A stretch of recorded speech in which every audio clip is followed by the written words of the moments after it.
안녕하세요, 러플리입니다. 서울시 마포구에 다녀왔습니다. 최근 실거래 가격과 17년도 가격에 대해서 알아보도록 하겠습니다.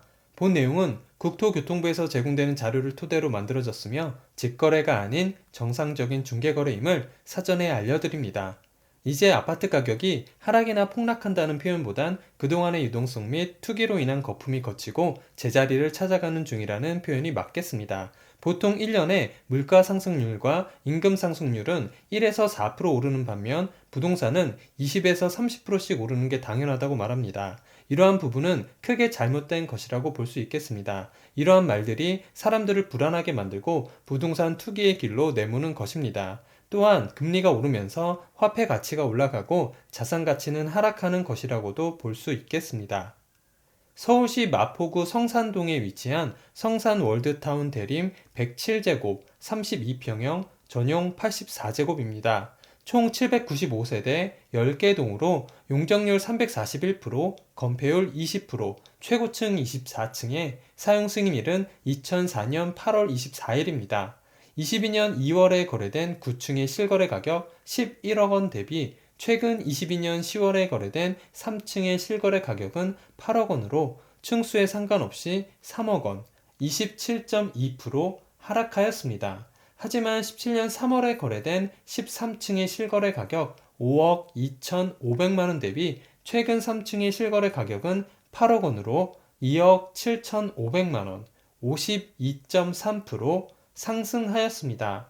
참고로 12년 9월에 거래된 15층의 실거래 가격 3억 8,800만 원입니다.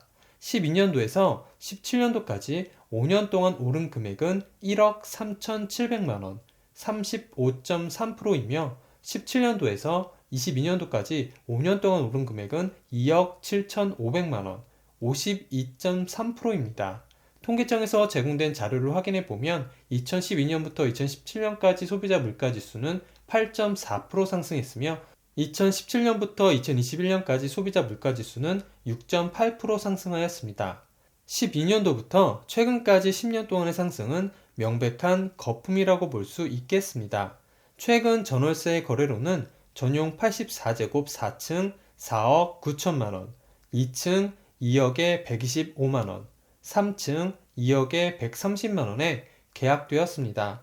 총 주차 대수는 989대, 세대당 1.24대로 적당한 편입니다. 월 평균 관리비는 20만 원 정도 나옵니다. 근처 지하철역으로는 도보 15분 거리에 6호선 마포구청역이 위치해 있습니다. 대중교통으로 강남까지 소요시간은 55분, 판교 73분, 시청 35분, 여의도 35분 정도 걸립니다. 교육시설로는 서울 신북초등학교, 서울 중동초등학교, 성사중학교, 중암중학교, 성서중학교, 가재울고등학교, 홍익대학교 사범대학 부속 여자고등학교, 경성고등학교가 있고 보육시설은 국공립 성산어린이집이 있습니다. 주변 상권 및 편의시설로는 하나로마트 성산점, 홈플러스 월드컵점, 이마트 수색점이 있고 소떼 어린이공원과 궁동근린공원이 있습니다. 근처 종합병원으로는 2.7km 거리에 학교법인연세대학교 의과대학 세브란스병원, 2.8km 거리에 의료법인동신의료재단 동신병원이 위치해 있습니다. 반경 1km 이내에 학원 78개, 병원 105개, 편의점 36개, 약국 38개, 마트 6개가 있습니다. KB국민은행에 따르면 올해 9월 말 기준 서울 아파트 주택 구매력 지수 HAI는 35로 집계됐습니다. 전월 대비 1.2포인트 내려 관련 통계를 집계한 2008년 12월 이후 최저치를 기록했습니다. 이 지표는 우리나라에서 중간 정도의 소득을 가진 가구가 금융기관 대출을 받아 중간 가격 정도의 주택을 구입한다고 가정할 때 현재 소득으로 대출 원리금 상환에 필요한 금액을 부담할 수 있는 능력을 의미합니다. 100을 기준으로 수치가 높을수록 주택 구매력이 증가하고 낮을수록 주택 구매력이 악화한다는 의미입니다. 서울 아파트 기준으로 이 지표가 가장 높은 시점은 2015년 2월이었습니다. 당시 경기 침체를 고려해 한국은행이 금리를 내렸고 정부는 부동산 거래 활성화 대책을 추진했던 시기였습니다. 아파트 구매력이 악화한 것은 서울 외 다른 지역도 마찬가지입니다. 수도권 50.6과 5대 광역시 106 등도 모두 HAI가 역대 최저 수준으로 떨어졌습니다. 이 같은 현상은 가구 소득이 정체된 가운데 금리가 가파른 상승세를 나타낸 까닭입니다. 올해 9월 말 기준 중위소득 가구 월평균 소득은 524만 314원으로 1년 전 511만 6,527만원보다 2.4% 상승했습니다. 같은 기간 예금은행 주택담보대출 평균 금리는 3.01%에서 4.79%로 1.78%포인트 상승했습니다. 상승률로 환산하면 59%에 달합니다. 중위소득 가구가 적정 대출로 살 수 있는 서울 시내 아파트 재고량도 대폭 줄었습니다. 전체 가구의 3% 미만에 불과합니다. KB국민은행이 집계한 올해 3분기 서울 주택 구입 잠재력 지수 KBHOI는 2.5로 전기 대비 0.3포인트 하락, 관련 통계 집계 후 최저치를 기록했습니다. 이 지표는 중위소득 가구가 은행 대출을 받아 집을 살 때 소득, 자산 등 적정 경제 능력 한도 내로 구입할 수 있는 아파트 재고량을 의미합니다.